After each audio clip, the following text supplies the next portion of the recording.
It's different from an ordinary big cinema. It's more personal.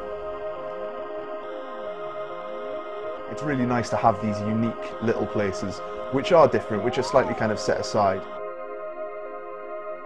The atmosphere's still there, which I think was always unique to the cinema.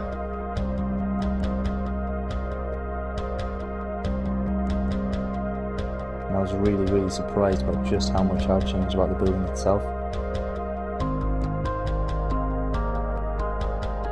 There was this real need to kind of increase the services and the facilities that we could offer, particularly things like access, but also to just give it a bit of a shine.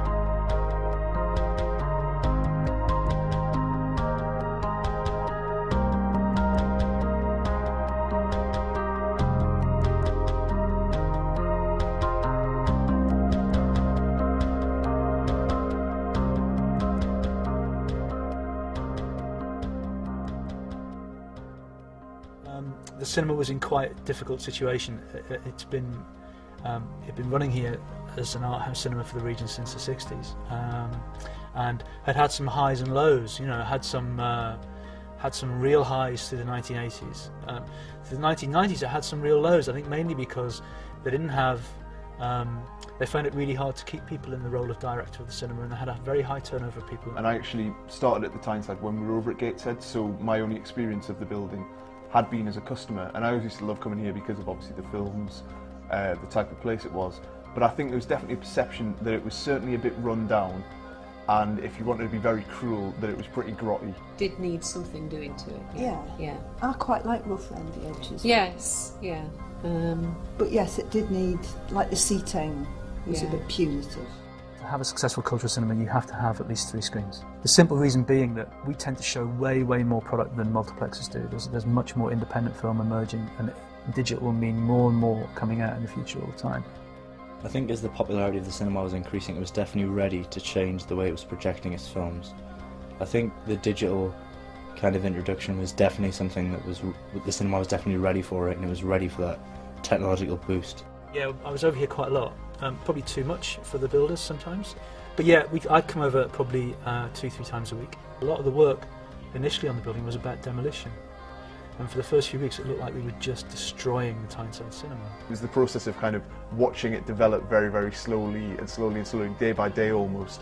And then all of a sudden it was closed for a week or so whilst no one could go in, and the floor was getting renovated, and we came back in, and there it was, kind of this sparkling masterpiece, which was quite kind of impressive. The whole building is in a process of change on a daily and weekly basis. So we do a much wider programme, so we're attracting much wider audiences. The events, one-off events, attracting people that have never been in before, and that's happened 6 months after opening. It was just like, wow, you could still see the essence of it, but you could, obviously there's changes with it. Fresher, obviously more updated, and I really liked it. Now you see it, you think, you know, it works. I love the way that they've respected the old structure and some of the internal decoration, like the mosaic floor, which is beautiful. I mean, you'd unearthed some of those lovely mosaics and the windows. I just thought it was wonderful, and my children, my grandchildren, they all love it. I think you've brought out the best features of the place, and the colours are super. The natural colours and the actual seating arrangement and the food, brilliant. They've kept its character. It was rather strange because I was so used to the building as it was, and it was very different. The thing is with the place that it just seems to keep on changing as well. It's not as though the refurbishment happened and then they've just kind of left the kind of evolution of it just to stop. It's still happening, and there's still stuff changing about it all the time. It's a really kind of exciting time at the moment for the Tyneside to not only be screening film, but to also have a kind of key hand in creating the film of the future. Operationally, we've got a long way to go before it reaches its potential, so it's in its development, so I think we're probably in phase 2 of 5 or 6 stages of development to look at, you know, how far can we take it.